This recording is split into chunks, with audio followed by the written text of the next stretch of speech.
We've got a Thursday NBA slate on tap, and we've got a whole 3 games today, which is actually a pretty big increase from where we've been all week. So it's going to be a fun one. Already got some key news. Jason Tatum out, Scotty Barnes out for a few weeks. That's a big one. It's questionable tag right now on Jalen Duren. But of course, we'll talk about it all day, along with looking at my projections, comparing the Stokastics, along with their ownership. Going to check out 2 industry leaders here with Stokastic. Of course, going to hop to Unabated as well. Check out our prop markets at 4:30. Of course, going to get some sim lineups as well for the DFS slate on DraftKings. We'll know the must plays of the NBA slate by the end of this day. And let's get into it here. Thursday night football going on. Appreciate you guys tuning in. Of course, shout out Unabated, $30 off with promo code SPLASH on there if you want to get some bets in. The moment the projections come out, of course, I will hop over there as well to give you guys some free bets for points, rebounds, assists, and points plus rebounds plus assists coming up at 4:30. Domantas Sabonis, though, my top projected player in the slate right now, 47.2 fantasy points for me. With that, I'm a little bit lower than Stokastic. On this slate, nobody projected above 50, so you don't have your Karl Anthony Towns here. None of the plays that we have to flock to normally. No Jokic, no Lukas, none of those guys. So Sabonis under 10K, top projected player. Let me actually, I don't think my sim exposures got in. I might have forgotten one update to upload. Let me just do this real fast, and we'll get it in. Yeah, we will. All right. Go. There we go. Should be coming in a moment. Come on. Get in there. All right, it's coming in on this other sheet I have. There we go. All right, there's my sim exposures. Also, shout out to the chat, too. I should have probably done that while I was this part. Shout out to Chunk. Appreciate you guys watching live, of course, or after the fact. Your views count to me no matter what time you're watching. So 22% for the field at Domantas Sabonis today. I'm getting him at 15%. So not my favorite play in the slate. Some other plays I like more, as you can see while we go down here. Sabonis, I think a solid play, though, at 9,500. And again, he's not your highest dollar guy, but your highest projected guy for me and Stokastic. So pretty uniform there. Number 2 guy in terms of projection for me, Jaylen Brown. The Battle Royales, he's still going at number 7. I'd have him at number 2 overall. 46.1 fantasy points for me. Going at 44.1 projection for Stokastic. 31.5% of the field will be on him today. I'm at 68% for him in the top 150 lineups I said before the show. Jaylen Brown in court time without Jason Tatum over the last year and change. Pretty big sample size for him. You got Jaylen Brown averaging 1.34 fantasy points per minute, 34% usage, rounding up a little bit there, 33.6% if you want to be accurate to the decimal point, 11% rebound rate, 26% assist rate. He's the best Celtic really in court time without Tatum. Porzingis also at 1.4 fantasy points per minute, but it is safe and projectable, 1,000 possessions, but feels a little bit flimsier to me than Brown's projection. Jaylen Brown to be priority play on the slate, 8,200, too cheap from. Honestly, he would have been playable if Tatum were in. Tatum being out, great play right now is Jaylen Brown at 8,200 on DraftKings. Cade Cunningham's your number 3 highest projected guy for me. That said, he's got a $9,600 salary, even less appealing to me than Domantas Sabonis. 13% for the field. I'm at 7% for him. Not a great matchup either going against Boston. Without Tatum out there, doesn't really change what he's going to go against defensively. So Cade Cunningham, an okay play for sure. A tournament play, but the projection is not quite there enough to really want to go out of my way to get it. And the matchup, too, is not there. But with how many Celtics are going to play tonight, Jaylen Brown going to be a big play. Derek White could be a good play for some people. I'm sure Peyton Pritchard will pick up some ownership. It's going to be a lot of guys on Boston and have, Pritchard here. Honestly, not a lot for the field. But I got him 40%. There's going to be a lot of Boston. So if you're playing a lot of Boston, considering playing Cade Cunningham, if you can get there, I think it's a logical thing to do. Besides that, though, I wouldn't play him and not play Celtics because, you're not going to blow the Celtics out because Cade Cunningham is so great. You got to be careful of where you're playing him if you are going to play him. RJ Barrett, the man in the thumbnail. Thought I'd be getting more. $8,800 salary, though. Not the easiest to get to on the slate. Getting him 33% of my lineups, the field beat at 22%. I do have him at 44.9 compared to Stokastic's 42.3. We have a pretty good sample size this year of court time without Scotty Barnes, without Emmanuel Quickley. For Toronto, you're seeing RJ Barrett with 1.28 fantasy points per minute, 34% usage rate, 11% rebound rate, 29% assist rate for RJ Barrett. So doing a lot of everything. It's not the best matchup in the world going against Miami, but still not one that is, I think, as good as it's been in the years past. Efficiency-wise, Miami, 112 defensive efficiency rating. Toronto's normally at 111.8. So it's not that big of a gap there. So I think in the spot, RJ Barrett to me, just not having Barnes out there, that's so much usage left behind quickly as well. Whatever sample size of court time we have with him out there too. Offense flows to RJ Barrett and those guys are out. So I think he can get there even at 8,800. I like the spot. And that's how it's looking for me. De'Aaron Fox. Another play here that looks pretty good, but I'm not as big on the Kings guys today. 15% ownership for the field. I'm at 13.3%. Low on Sabonis, low on Fox. Think a little bit higher on Malik Monk? No, low on Malik Monk too. It's not a lot of Kings for me coming up, and that's something I'm really not mad about. But Fox, good play as well. Think he should be more of a tournament play. 15% ownership. You can go there. I think that's enough to win you a tournament if he does go off. But Sabonis could be the higher owned play, and he does project better. DeJounte Murray. So you got no Brandon Ingram, no Zion still for that team. Still no Alvarado as well. Missing a lot of those core Pelicans. DeJounte Murray should soak up all the usage. He's due to get better as well. True shooting for the year at 44%. You expect him to be in like the mid 50s at the very least, ideally high 50s. So he's got some room to grow up or to go up with that usage rate going up as well. So DeJounte Murray at the spot. Another play that I would say, if I were hand building, I'd force my way to DeJounte Murray. On the sim, I only got him 22%. Feel to be at 28. Jakob Poeltl, though, is another key play for me. He's been really good in core time without some of the other key Raptors out there. Again, talked about the improvements that Barrett sees in his rates. For Jakob Poeltl, he also sees 22% usage, 21% rebound, 1.26 fantasy points per minute. There were a lot of times earlier in the year, and you guys remember from some of the videos I did, if you were watching the channel when we first launched here, I was playing Poeltl and Barrett so many slates over and over and over again. What kept happening is they'd give me 40, 50, 40, 50, just happens over and over again. Just a really clean team overall in terms of how the usage shakes out with not having as many guys out there. Poeltl's not as great of a play as he was then because you do have Kelly Olynyk taking some minutes away, whereas they had no really backup bigs that he'd move away from before. For Poeltl, though, at 32.2 minutes, I have him at 41.7 fantasy points. I am up on him, though, compared to Stokastic. They're about 3.5 points lower at 38.3. So if you want to default to the site made by the team of professionals that want a lot of money in DFS, feel free to do that. But I do try to highlight my differences here, and I think Poeltl, for me, is going to be one of the stands I get on the slate. So I hope everyone enjoyed their mini payouts. Yeah, it was more than I thought. I mean, I guess it makes sense because you get your biggest chunk of payouts for lineups that don't advance comes now, but definitely a nice day for the Underdog streets. Question: when you look at players, are you looking at players that can play their value? That's a lot of things that are misspelled that don't make sense. No disrespect, but yeah, I mean, you're looking at in general a 5x value is the metric for what guys are going to be considered playable for most DFS slates relative to their salary. Obviously, it's a little bit different for showdowns where it's like more like a 4x value you're looking at. In general, 5x value is what you're looking for. That said, when you see guys like De'Aaron Fox up at 4.9, Cade Cunningham at 4.8, Bam Adebayo at a 4.8x value, it doesn't mean you don't play those guys. It makes those guys more of a tournament option, especially assuming that your projections are flat with where the industry is.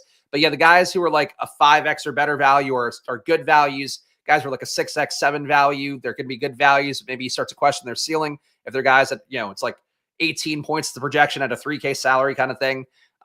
That's sort of the trade-off. I hope that answers your question. I never know how basic or not basic to be with these answers, but I try. Let's sort by value. Take a look here, and then we'll go game by game and look at that view. Top values, according to my projection data.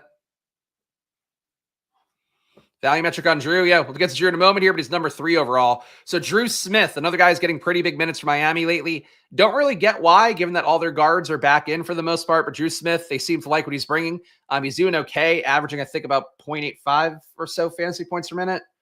He's averaging 0.86 fantasy point. I was so close. 0.86 fantasy points per minute. I had him at 21.7 fantasy points today with a 23.7 minute projection. He's probably your best value on the slate, though he is the value kind of like an Anthony Black the other day, which did work out. Kind of like a Cole Anthony the other day, which didn't work out. Drew Smith's a backup guy whose minutes are not locked in. If he doesn't play well, if they want to go a different direction, they want to bring in, I don't know, get more Haywood Highsmith minutes. So he's already projected for 29. More Jaime Jaquez minutes. Like, there's a lot of ways you can not play Drew Smith. So, bit of an unstable projection. That said, getting him 39% in my top 150 lineups compared to the field's 24. Yves Missy. So, again, a lot of guys missing from New Orleans. More rebounds go around for him as well. Projected to have a good amount of minutes in this spot, too. In the matchup against Sacramento, not one you're particularly worried about either. Yves Missy averaging 0.98 fantasy points per minute at an 18% rebound rate. Usage is not that great. 15.5% assist rate, not that great. 7.2, but just shy of a fantasy point per minute. Today I'd have him at 1.03 per minute. So Yves Missy at a 5K salary, projected for 30 minutes.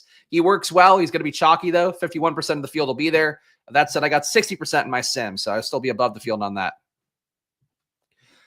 Drew Holiday, 58%. Sim ownership here to the field's 43. For Drew Holiday here, getting more than the field of him. I'm not the biggest Drew Holiday fan, despite our guy Chunk being excited to see him here. Drew Holiday been an okay producer in court time without Jason Tatum. Tatum would lead to Drew Holiday, or Tatum off the court would lead to Drew Holiday having a 20% usage rate, 10% rebound rate, 22% assist rate, 1 fantasy point per minute.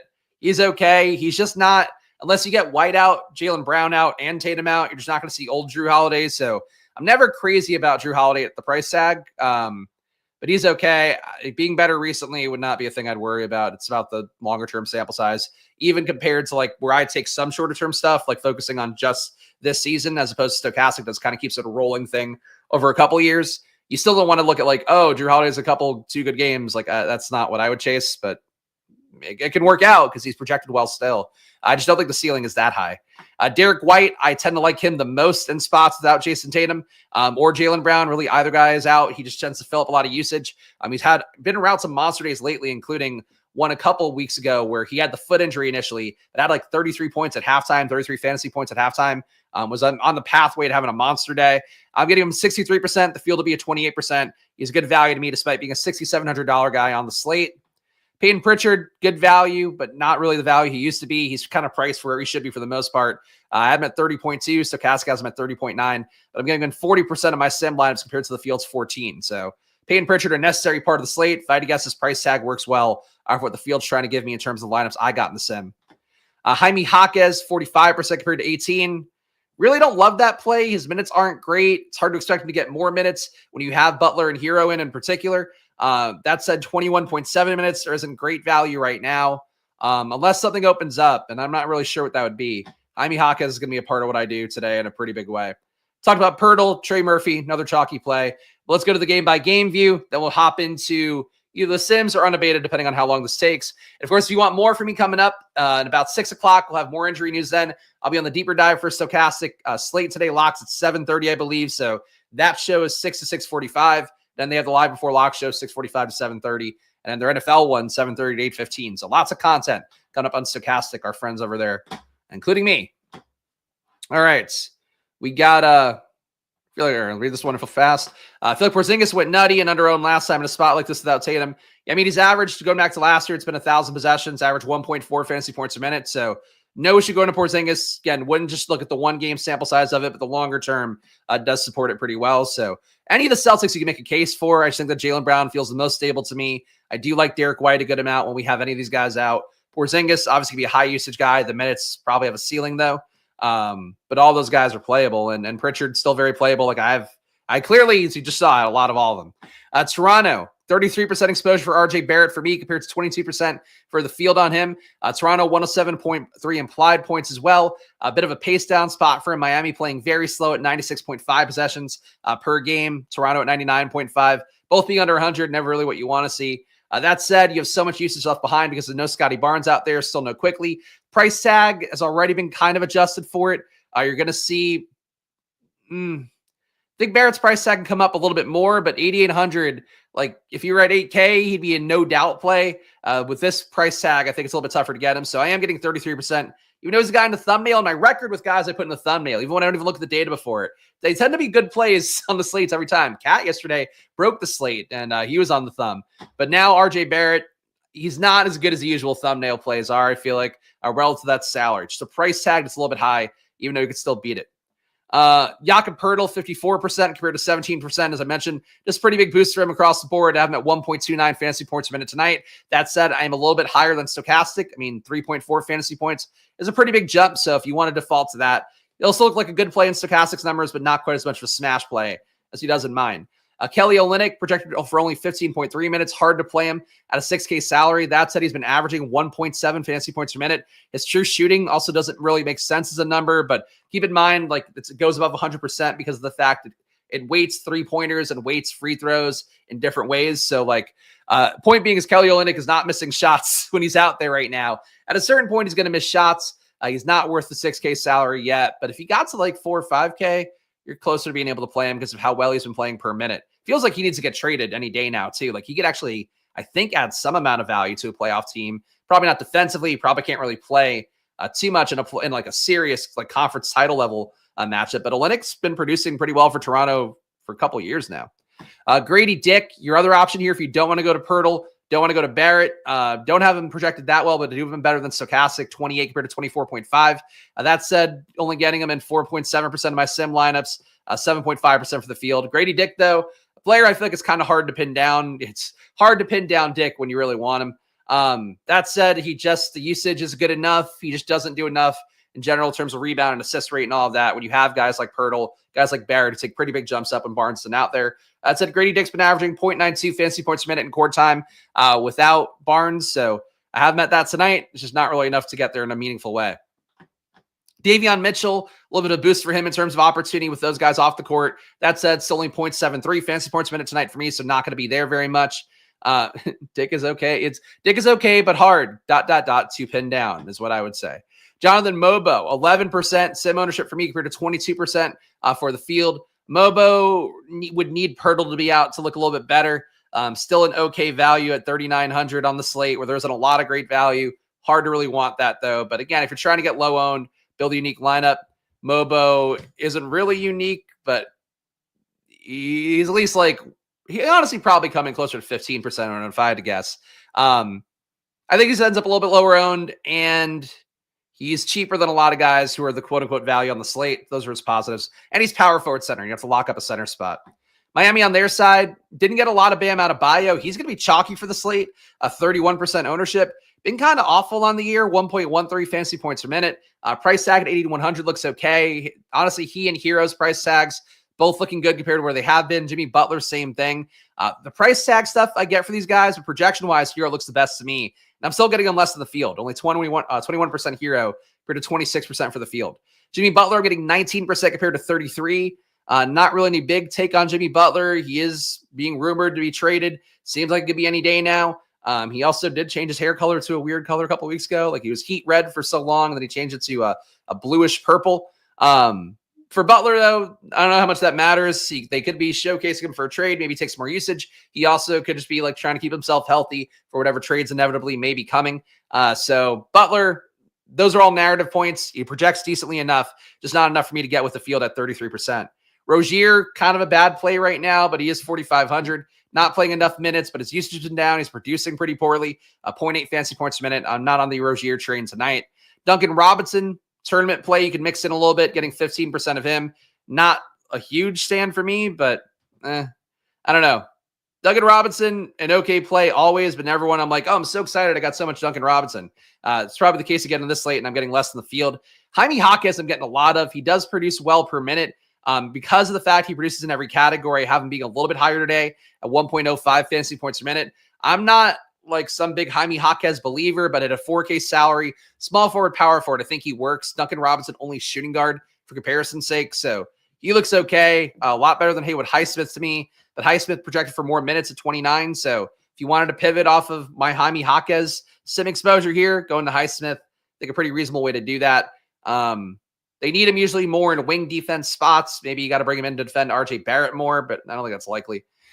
Drew Smith getting a good amount of minutes, decent value at 3,500, projected for 23.7 minutes today. I'm getting in 39% of my sim lineups. Not a big stand there. I certainly worry about the minutes, but there's just not any real value besides that. And Kevin Love projected for only 11 minutes tonight. Hard to play him at 3,400, but I got him at 2% of the 150 lineups I had. Playing well in the year and probably should shoot better. So that's that. Let's see. Hope Jimmy goes to Dallas, and you're kind of worried about a blowout here. For which side? I mean, it's a 10-point spread favoring Miami, but Barrett's been good when he's had the opportunity to do it, so I'm not crazy about that. His Butler's carpet match. You know what? It's a question to ask Jimmy Butler if you ever see him in person. I'm sure he'd love to hear that from somebody like you, especially, Ross. We got Detroit, 106.5 implied points. Boston, 118. Detroit, for me, is not a priority play. I'm getting half the field on Cade Cunningham, 7% compared to 13. Tobias Harris getting 5% compared to 12. Beasley getting 7% compared to 5, so a little bit of a stand there. Isaiah Stewart would certainly look better if you saw Jalen Duren coming out. Jalen Duren's questionable right now. Jalen Duren, always the kind of inhibitor for Stewart getting more minutes. Stewart would be playing a lot more at the 5 at 3,600, so he would be a valuable play, even though he hasn't been that great on the year, only 0.89 fantasy points per minute. But it's just there's no value on the slate. So a starter without missing the other big man on the team, that would matter, even though Boston really not a cherry matchup, even with Tatum out. really for Detroit, I think the main reason to play a Detroit guy is like you're so loaded on Boston's side. Boston's still an 11.5-point favorite, even with Tatum out. Somebody has to kind of produce here a little bit to keep up, even with it being an 11.5-point spread. So could be Ivy at low ownership, but that price tag is still kind of high from where he was when Cade Cunningham was out. Cade Cunningham, you're paying a ceiling price tag for guys who doesn't project as well for me as the other high dollar guys. Even Jaylen Brown on the other side is a little bit ahead of Cade for me. So I have a hard time going to Detroit, but there is like a game theory logic here in somebody being there. And Jalen Duren with the Q tag, if he somehow rebounded like a demon today, nobody's going to play him. So throw that out too. But him being out and Stewart coming in, you'd at least have one chalk player from Detroit. And the game time for this, let me just see this real fast.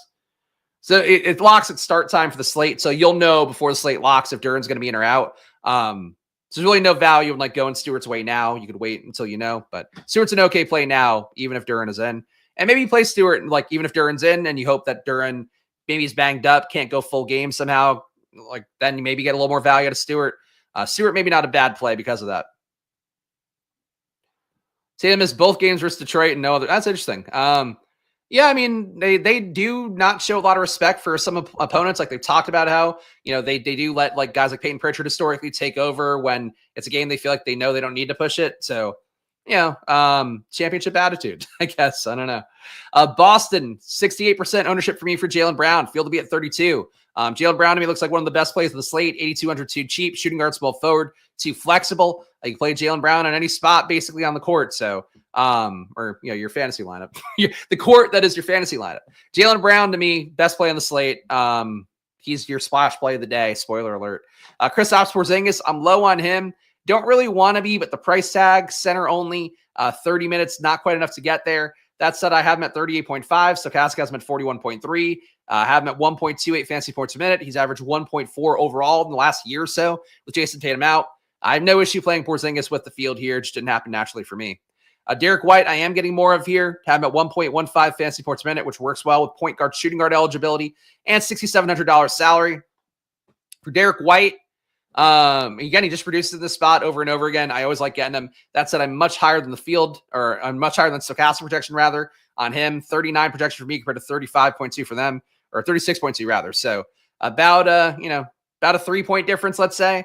So if you want to be a little bit lower on Derek White, you can be, but I'm getting him in 63% of my lineups compared to 28 for the field. For Peyton Pritchard, really high on him, 40% compared to 14. I don't know why the field's this low on Peyton Pritchard. Somebody asked that in chat before. I'm not. Here we go. Effect MD said it does feel a little bit low. People love Peyton Pritchard in these kind of spots. Projection-wise, he's not that great at 29.7 at a $5,400 salary, but I'll get him because I'm a little bit higher projected, about 1 point and change. Peyton Pritchard in these kind of spots, again, does fill it up pretty well. I honestly, I get the price tag thing. I have Peyton Pritchard higher projected than Drew Holiday as well, which I guess Stokastic does. But Drew Holiday is going to be chalk. I think if you just go to Peyton Pritchard instead, if that ownership is correct, and I don't feel like it is, like you should just play more, but I'm getting a lot of Pritchard and a lot of Drew, so that's fine. Pritchard is like way too low at 14 though. Al Horford, probably the weakest play here, just not a lot of minutes. He's been awful kind of fantasy wise too, which is crazy. He was good fantasy wise, like deep into his career. Now it's just kind of fallen off of a cliff. 0.82 fantasy points a minute. I have him at 0.78 today. Not a priority play, but I got him 5% compared to the field's 12.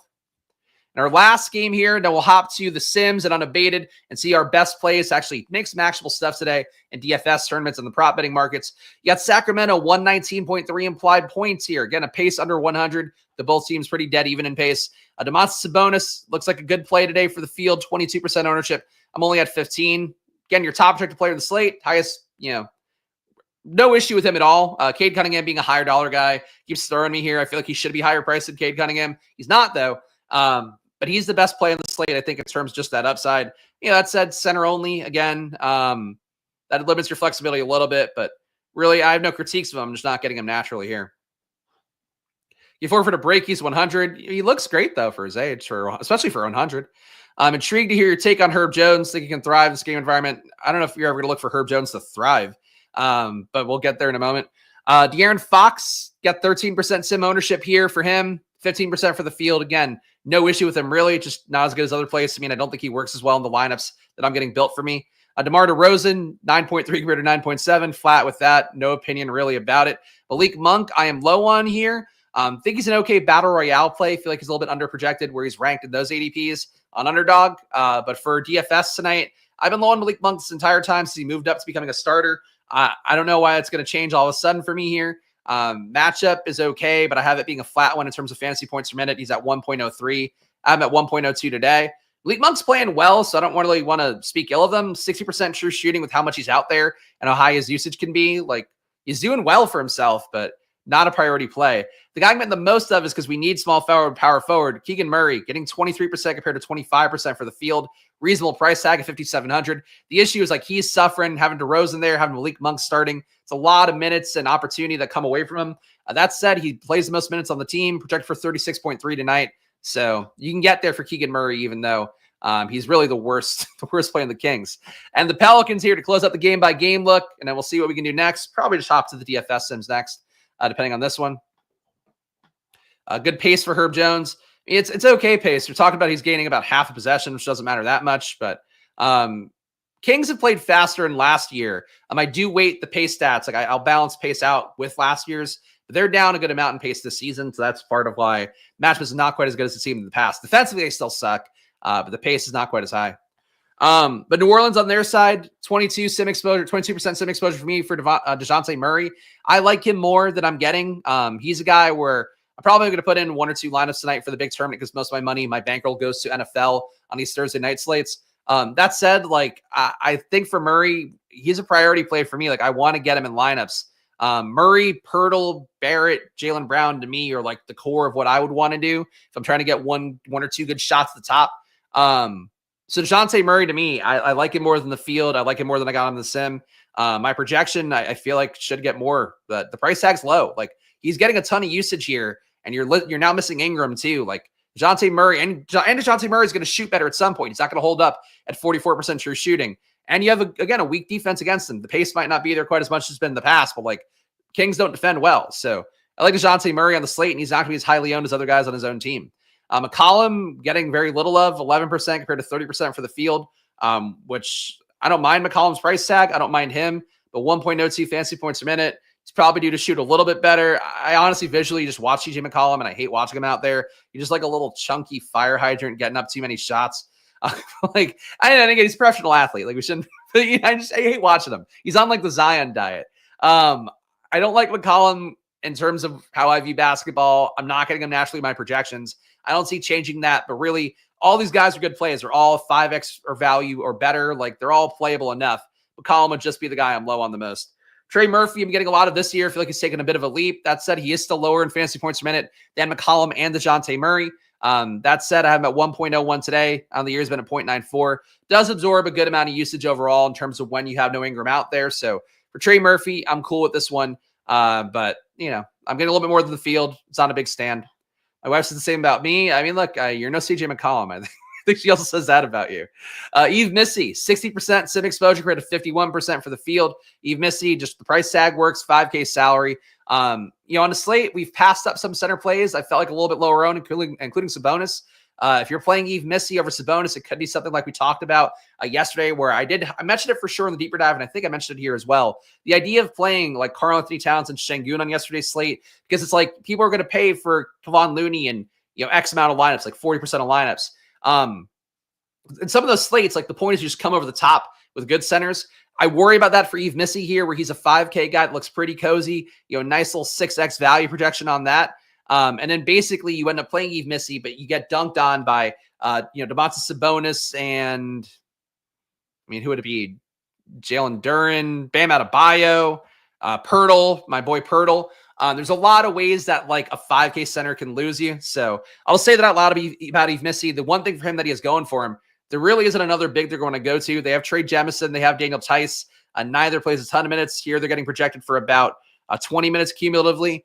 They would be happy to play Eve Missy more minutes if he's out there not in foul trouble. So sort of the duality of Eve Missy tonight. But again, he's like a big stand player, and he's not the kind of guy I want to have a big stand on naturally. Herb Jones, I'm low on, getting 23% compared to 44%.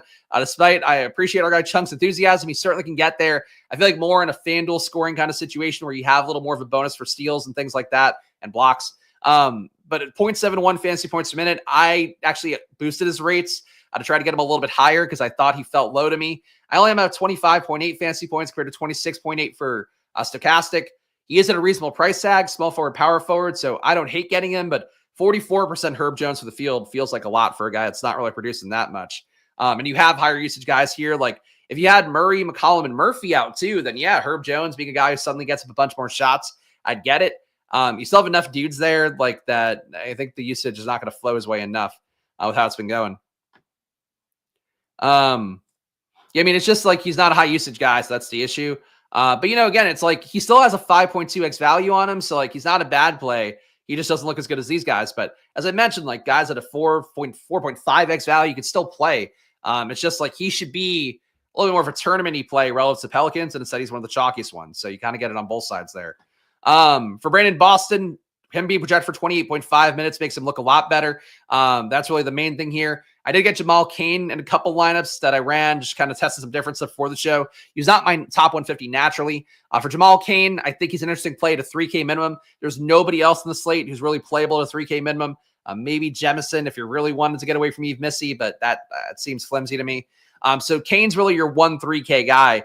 Don't think he's a good play, but he's averaging 0.78 fantasy points per minute, a little bit higher than where Herb Jones is this year. So that's really all I'll say about Cain is he's minimum salary and there's no value on the slate right now. All right, so that's all that stuff. It's 4:33, so we are in plenty of time here to get into the world of Unabated and then check out some Sim DFS lineups. So let's do that and let me run this darling little video to teach you guys about the world of Unabated and their conditional NBA projections coming up right now.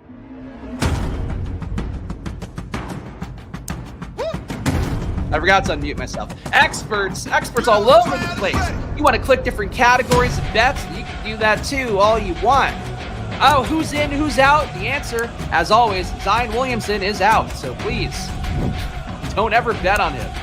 He will always let you down, unless you're a Popeyes.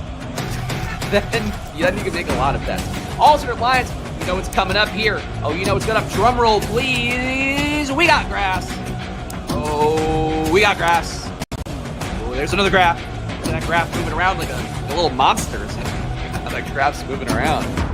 The experts as well. You got experts here for free, but you can pay for those experts at Unabated. They do a great job. They make their projections. You'll be counting your money. Counting your money. Your wife won't have to sue DraftKings. That's what we're hoping for here. You missed that news story. It's covered in depth on Lulz today, which is a great episode with Adam Levitan. All right, let's see what we got in terms of projections. I'm going to assume that Jalen Duren plays just because I don't want to lose the Detroit markets for you guys. We'll note when we have to if there's something different with that. It doesn't look like it affects things anyway here. All right. Top bets, not a lot of great ones for points right now. So Drew Holiday, under 14 points. Oh, I didn't share the tab. There we go. I got it. Before anybody got me in chat. We got under 14 points for Drew Holiday, 13.4% EV. Zion over 3.5 Mountain Dews. Yeah, better than Shirley Temple's, right? That was what was making Joel Embiid fat. Under 14 points for Drew Holiday on PrizePicks right now gets you 13.4% EV. That line not available anywhere else you'd want to play it. You want an 8% sim EV or higher. 2% is okay for market-based EV calculations that you'll find here, other products as well. But here you want 8% or more, and we do not have that for any other markets besides PrizePicks for under 14 points for Drew Holiday. Al Horford, this one's on DK Sportsbook, under 10.5 points, 9.1% EV on that. Nothing's going to be changing about his status here, so you can play that one on DK Sportsbook at minus 120 odds. Still bettable as well for Al Horford under 10.5 points at minus 122 on FanDuel Sportsbook. Let's go to rebounds. Okay, only going to give you ones if they're good. Those other ones did not meet the threshold. Let's send these out and see what we get.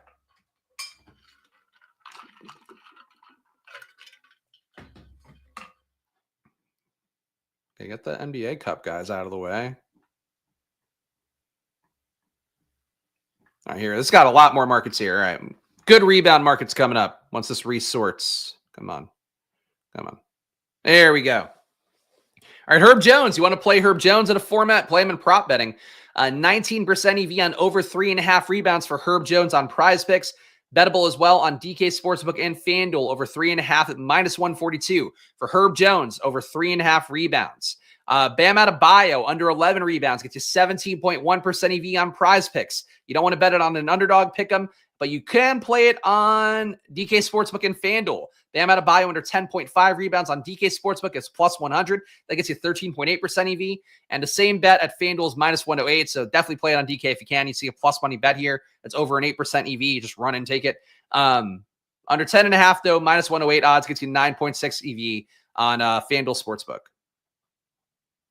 Davion Mitchell, under 2.5 rebounds, 14.6% EV for him on DK Sportsbook at minus 110 odds. Bet still looks good as well to add to your PrizePicks and Underdog pick'ems. 10.9% EV for under 2.5 rebounds on those sites or lower on some of them. And then we got on FanDuel, it's down. So Davion Mitchell, under 2.5 rebounds, looks good anywhere you could bet it besides FanDuel. Grady Dick, under 3.5 rebounds, 13.9% EV on DK Sportsbook at minus 115 odds. Still playable as well on PrizePicks and Underdog pick'ems with under 3.5 rebounds there.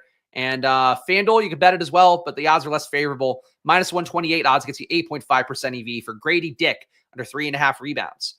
DeJounte Murray, over 5.5 rebounds, minus 110 odds on DK Sportsbook gets you 12.4% EV. You could also take DeJounte Murray over 5.5 rebounds on PrizePicks and Underdog pick'ems, and you don't want it on FanDuel. Haywood Highsmith, 12.3% EV on over 3.5 rebounds for him. Minus 106 odds on FanDuel Sportsbook is the best line.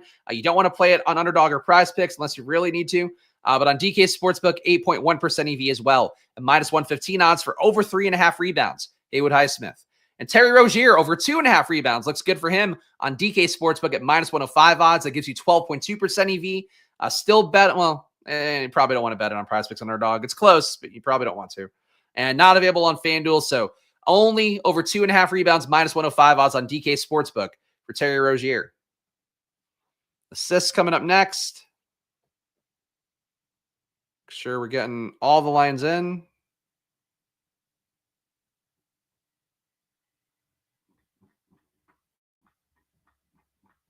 It's odd that the NBA Cup games are being prioritized here in the rankings. I don't know why that would be. RJ Barrett. So no Scotty Barnes here. More opportunities to go around. RJ Barrett over 5.5 assists. Looks like a good one to play on your PrizePicks pick'ems. 14.2% EV on those. Not playing it on DK or FanDuel though. Drew Holiday, under 5 assists for him. So Drew Holiday unders. 12.6% EV on PrizePicks. You don't want it not available on Underdog, and you don't want it on DK. You can play Drew Holiday under 4.5 assists at plus 112 on FanDuel. That gets you 8.6% EV. Jimmy Butler, over 4.5 assists, gets you 9.7% EV on PrizePicks. You can add that to a pick 'em on there. Same thing for Underdog. On DK Sportsbook, you're also getting 8.8% EV, so still good to take there. Minus 120 odds, and I would not bet it on FanDuel because that minus 130 odds is just enough to not make it profitable. Remember, expected value calculations are the win rate times the win amount minus the loss rate times the loss amount. The most important thing to know in betting.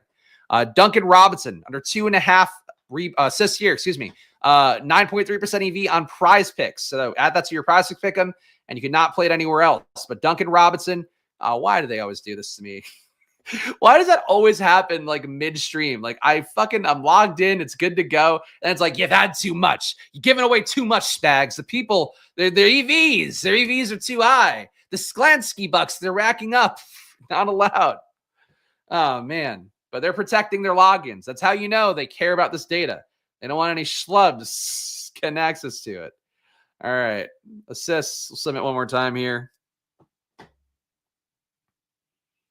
That Zion Mountain Dews line is not coming up either. All right. I think we got all the markets in. Okay. DeJounte Murray. I think this is where I was getting to. DeJounte Murray over 7.5 assists, minus 112 odds on FanDuel Sportsbook. You don't want that on PrizePicks and Underdog. You don't want it on DraftKings either, but FanDuel Sportsbook over 7.5 assists for DeJounte Murray, minus 112 odds. Take that bet. Tyler Hero, under 5 assists. That looks good on PrizePicks, 8.4% EV. You wouldn't want to play it on DK Sportsbook, and you definitely don't want to play it on FanDuel with negative EV on that one. And last but not least, points plus rebounds plus assists. Of course, courtesy of our friends at Unabated. Best thing you do for yourself if you're trying to make enough money to A, be better at betting, to B, make enough to just keep playing DFS every night and be able to sustain the swings that come with that. You need to go to Unabated, use their betting data here. Of course, their conditional NBA projections are built by a team of people that are making these projections for some of the highest dollar bettors in the industry. People who bet up to $100,000 in a night, either as on their own or part of a unit. You bet using this data, and it's like one of the things that they get the most value out of with Unabated. Like they are demanding about it, but they should be because the data works well. So keep that in mind here. If you're worried about Unabated hopping in over there, this isn't like some snake oil shit as if I would ever sell that, but really a great product made by great people in the betting industry. You need that. So check it out. Unabated, $30 off the promo code SPLASH. I know we do the bit jokes, the bit ad over the ad video, but really, please do yourself a favor. Use Unabated's data. And take the one on the screen too if you want. Cade Cunningham under 39.5 PRAs in this one, -111 odds on FanDuel Sportsbook. This assumes that Jalen Duren is out. Jalen Duren is in, or excuse me, the inverse. It seems that Jalen Duren is in. If he were out, this would change the equation a little bit. So keep that in mind for the Pistons lines. The first Pistons line that actually would matter as a result of Duren's status. But that said, I would still be able to take it. Under 39.5 PRAs on FanDuel, -111. PrizePicks and Underdog as well. You could play it under 39.5. And on DK Sportsbook, 13.9% EV on under 38.5. The matchup alone would make me okay with that line, but if you want to be careful because of the Duren status, maybe don't take that one. Drew Holiday, good to go. We already know which Celtics are playing and which ones are not. Under 23.5 PRAs, 14.8% EV. That's good for a PrizePicks or an Underdog pick'em. DK Sportsbook, you don't want to play that one, but FanDuel you can. Under 23.5 PRAs for Drew Holiday at -120 odds. It's a 13.9% EV. Yves Missy under 23 PRAs. That's not a good sign to see for his DFS prospects, but 10.6% EV for Yves Missy today on PrizePicks and Underdog. Actually, no, not on Underdog, just PrizePicks. Their line on Underdog is 22.5, so you don't want that one. And that line is gone from FanDuel and DK. So Yves Missy, your PrizePicks pick'ems under 23 PRAs. Jaime Jaquez under 14.5 PRAs. Don't want to see that as a man is going to get too much of him on the sim lineups tonight. Jaime Jaquez, 9.4% EV for under 14.5 PRAs. It's at -115 odds on DK Sportsbook. And it's also playable on PrizePicks and Underdog, 8.1% EV on under 14.5 PRAs. And is it playable on FanDuel? Not playable on FanDuel, not available on FanDuel. Al Horford, easy to fade Al Horford. Under 19.5 PRAs for Al Horford. 9% EV on that one for Underdog pick'ems today. And lower is what we'd call that. And then DK and FanDuel not available. So Horford on Underdog, lower on 19.5 PRAs. Trey Murphy, you don't want that one. There you go. These are the lines. That's your Unabated takes from the day. If you just hopped on, want some good bets, scroll back. We did points, rebounds, and assists in that order. Rebounds had a bunch too that are worth hitting. But shout out to Unabated. Again, $30 off, promo code SPLASH. Check them out if you want to get better at betting. And now let's hop to the world of NBA DFS Sims with Stokastic and see what they have. And again, this all blends together beautifully, and that's the goal here. We merge these premium products together, whether they like it or not, because that's what you guys need. You need the best products. God, if that makes me feel like a shill, but like legitimately, that's that's what I believe. These two, and then one that's not paying me, but SaberSim, those three products were really all anybody would ever need in DFS, I would say. Solver too, honestly, but those four. Those four.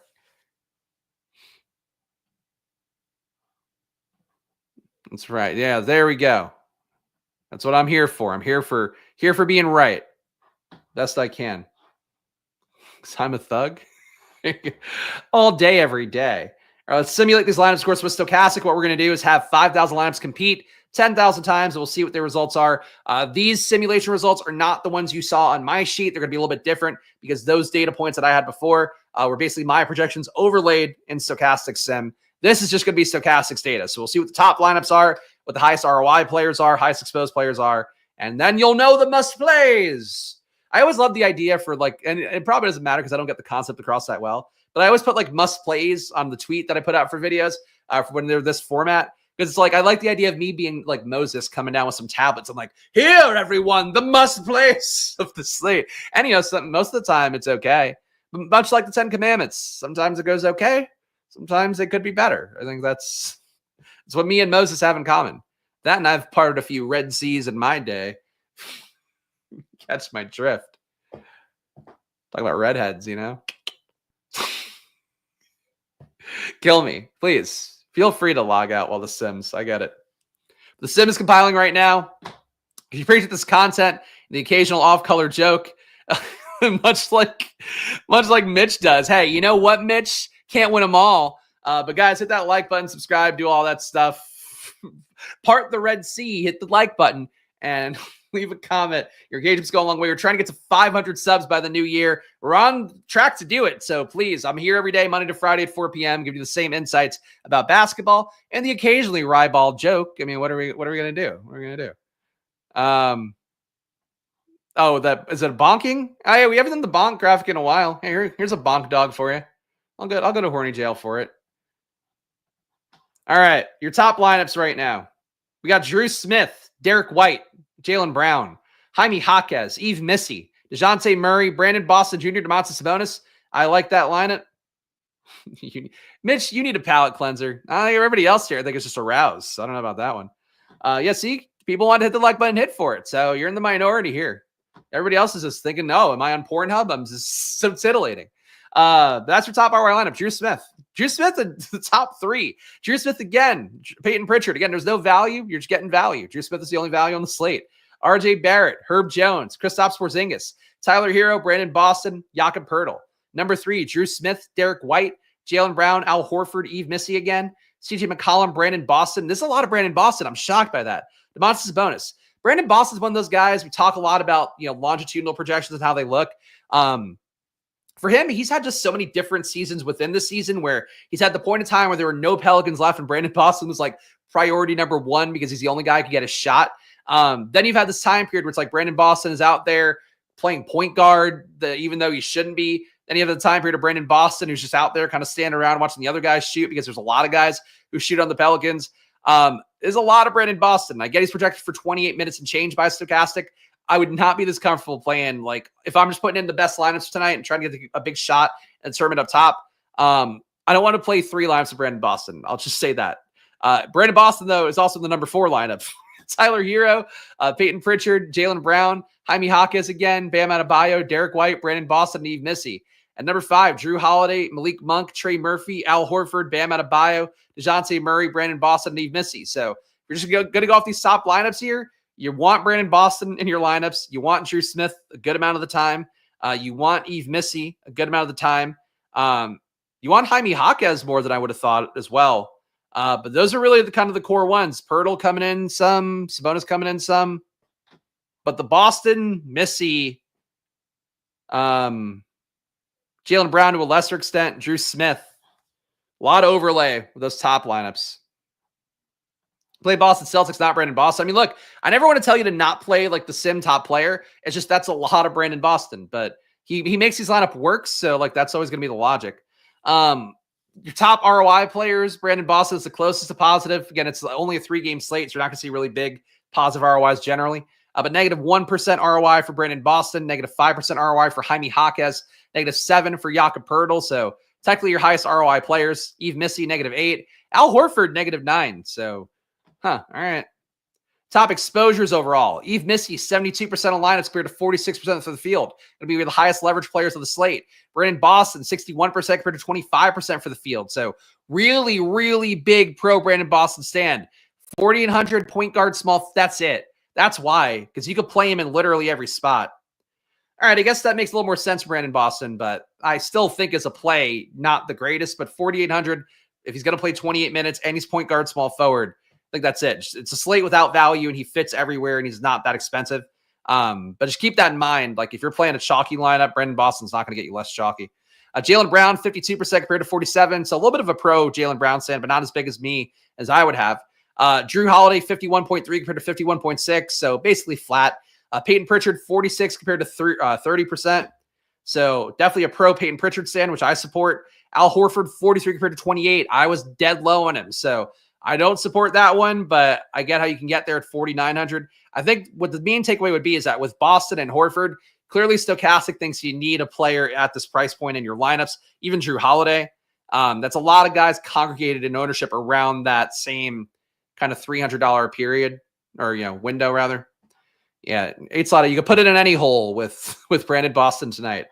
I didn't have to say that, but I did. Your most positively leveraged players are Brandon Boston, no shocker there. Eve Missy, Jaime Jaquez, 17% leverage for him. Peyton Pritchard, 16%. Jakob Poeltl, 14. Horford, 14. Domantas Sabonis, 11. So interesting. You're getting a pay in the middle center, pay down center, pay up center. So they're spreading you out at center pretty well. Like that didn't have to be a dirty 1-2, but it is. Porzingis, wow, real low on Porzingis. Fields going to be at 53%. Stokastic wants you at 27. They had a 24% leverage on Trey Murphy, 18 compared to 42. I am shocked they're that low on Trey Murphy, but I think they're basically viewing Brandon Boston as cheaper Trey Murphy, which is fair. I do have Murphy a little bit higher projected, so I guess I could see how that would happen. Herbert Jones getting faded here. Herb Jones, here's Pal, 23% exposure compared to 40% for the field. Jimmy Butler, they're low on as well. Half the field, 15 compared to 31. Jonathan Mobo, low on 7 compared to 19. Keegan Murray, low on 4 compared to 16. And Duncan Robinson, 13 compared to 19. Those are your most negatively leveraged plays according to the sim. So your splash plays of the day, guys. Before I give them out, make sure to hit that like button, subscribe. Again, it does go a long way for me here trying to get to the 500. We gain about 10 to 15 subs a video. I'd like to keep that going here. We've got over 100 people watching, so show some love. I do appreciate you guys tuning in, but please help me keep building the channel. Hit the like button and subscribe. It goes a long way for me as one guy running 2 YouTube channels and doing the best I can to make sure I'm always giving you guys the best data humanly possible. Splash plays for the day. Jaylen Brown's got to be one of them. Just too deep on him at this point. In terms of the ownership, I don't see any way that would change. Sorting here as well. Jakob Poeltl's got to be another. The Sims backing me up on that. Feels great. But Poeltl's just been a really good producer in court time without Barnes. I think that works. Barrett's close to one. I'm probably going to force RJ Barrett in whatever lineups I do tonight. Same with DeJounte Murray. But I think those guys aren't naturally as good of a play as that's more like they project well enough, and I like them, so I'm going to put them in. But I think that'd be my group. Brown, Poeltl, Barrett, Murray. Those are all 8K guys, but like there are ways to play all of them together, and I'm going to try to find those ways tonight. So those are the big ones. And then value-wise, Drew Smith, good value. Eve Missy, good value. Drew Holiday, good value. Peyton Pritchard, good value. Jaime Jaquez, good value. So hopefully that's enough to get you guys going. There you go, guys. Please support all the sponsors of the show. I wouldn't be able to do it without them. Underdog, well, first of all, the one I really can't do without, so support them the most. Unabated, $30 off. Promo code SPLASH on that. Stokastic, 15% off. Link in the description for there. All their data, all their tools, whether it be the expensive sims or the cheaper stuff like the lineup generator, you get it all at Stokastic, damn it. Pointing this way. 15% off at Stokastic. Link in the description. Check it out or use the promo code SPLASH on there. But really, please do. Underdog, $1,000 of bonus cash. If you go get some more money for yourself, if you're not one of the people playing best ball, getting your cash back today, you can go get some actual money with a new account there. Play your pick'ems, $1,000. There's a lot of ways to play plus if you pick'ems. Combine the underdog stuff with the unabated stuff. You'll do well for yourself. I'm pretty confident in that.